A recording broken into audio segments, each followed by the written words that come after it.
Hey everyone. So I'm not really much of a YouTuber, but I did want to make a quick video to share with anyone out there that is searching YouTube for Polygon Siskiu D7. Some of what I'm about to share may hold true for the D6 as well, but about 2 months ago, I purchased my Polygon Siskiu D7, and I started doing some research to try to find some different upgrade options or just more information about the bike from owners. And there's a couple of good videos out there. There's not a ton just yet because it's still kind of a new model, but this is the 2022 Siskiu D7 from Polygon. I bought it from Bikes Online, and everything's been great so far.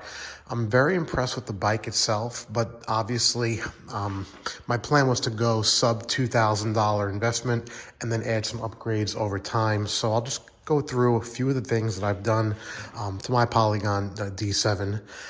If anybody wants to have a conversation about the upgrades in the comments section, please feel free to do that. So obviously they give you really nice components up front, but you will want to upgrade some different things. Let me start with the biggest upgrade you could probably make. Polygon intentionally makes the brakes MT201 hydraulic disc brakes, which is okay. But if you're going to be doing some more aggressive trail riding and get your speeds going, there's going to be a decent amount of force needed to come to a complete stop with those brakes. So what I opted for is an upgrade to the DRXT Shimano hydraulic brakes. So that was a interesting upgrade. Very simple, obviously, for the front, but the back required internal cable rerouting of the hydraulic lines. I wasn't really sure about the connections, so I didn't want to just keep the same hydraulic hose and run the caliper and lever. So I just did the whole entire cable. It's not a big deal. It's you need a little bit of luck on your side to get the internal cable routing to come through and whatnot, but it's not impossible. It shouldn't be something that deters you from doing the upgrade. Just set aside, a good hour and a half or so to run those cables.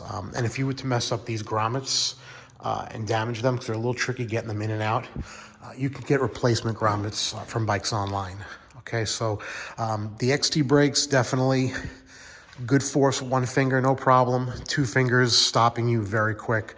But the MT201s were intentionally designed for riders that don't have the most experience, and we're going to give you a little more safety where you're not going to go flying over the handlebars. So if you're experienced and you're going with the D7, MT201 brakes are going to go really nice on eBay or on Facebook Marketplace, but you're not going to want to hang on to those too long if you have more experience. So no big deal. Second thing I did was I added the P&W bars, these 800 millimeter bars from Pacific Northwest, and they're a little lighter, and to get 20 more millimeters of stability while having a lighter bar than the 780 millimeter bars that come with the Polygon D7. That's a pretty solid upgrade, considering they were only like maybe 69 bucks, I think. Also did the Pacific Northwest Loam dropper post lever. The one that comes with the Polygon D7 is serviceable, but you will notice very quickly that it gets kind of loose and it doesn't really have the responsiveness that the Loam lever has. So that's definitely an easy upgrade. I think that lever was also about 69 bucks. So I think they have a 20% off sale going on right now. So check out P&W for some of their part upgrades. Okay, so that was the 3 things we did right there. And I think that was all I did. I changed the seat for a little more comfort, but this doesn't have the smoothness that the Entity seat has, so I actually may go back to the Entity seat so I could have my body slide a little better as I'm changing my riding position. But that's really not a big deal. You could decide on that yourself. Everything else is pretty much good to go. I don't see a need to change the fork or the rear suspension in any way. Both very serviceable. I do wish it had a travel indicator, a sag indicator on the front fork. I'm still surprised why companies aren't putting those on every fork. I think I've even seen like a Chinese Amazon company for like $80 putting those indicators on the fork. I mean, they'll put them on the rear. I don't understand why they don't just come standard on the front.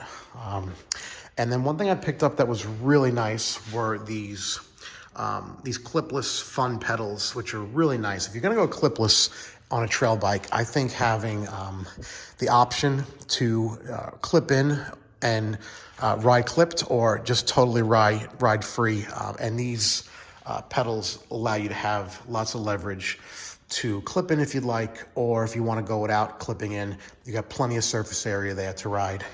I think previously I was using these Shimano much smaller pedals, and these are great, but they're about the same weight. There's not a whole lot of advantage other than maybe some pedal strikes going with something so small like this. When I do an adjustment in the garage and I want to take it out and do a quick test, this with those kind of with Crocs is not really very effective. So I think having a clip-in pedal that has lots of extra surface area for doing quick hop on and goes is pretty cool. And then obviously you're gonna wanna get a side mount water bottle. There's not a whole lot of room in here, so this was just some cheap one that I got on Amazon called the Carbon with a K, but it's just some flexible plastic material, some kind of composite. And that's about it. So, one other thing that's really important to mention is tubeless conversion. So the Schwalbe Knobby Nick tires can be set up for tubeless. Do not waste your time with any rim tape. Just go straight to Gorilla Tape. Save the headache that I've experienced. All you need to do is get a tubeless valve stem there, and add some sealant, and you'll be good to go. But if you don't tape the rims with really good Gorilla Tape, I bought some rim tape that didn't really do a very good job. So I grabbed this tape on Amazon, and it was a complete waste. It was leaking through all different spokes, even with 2 passes. So I would recommend just go straight to Gorilla Tape, tape the rim, add your sealant, add your valve, and you're good to go.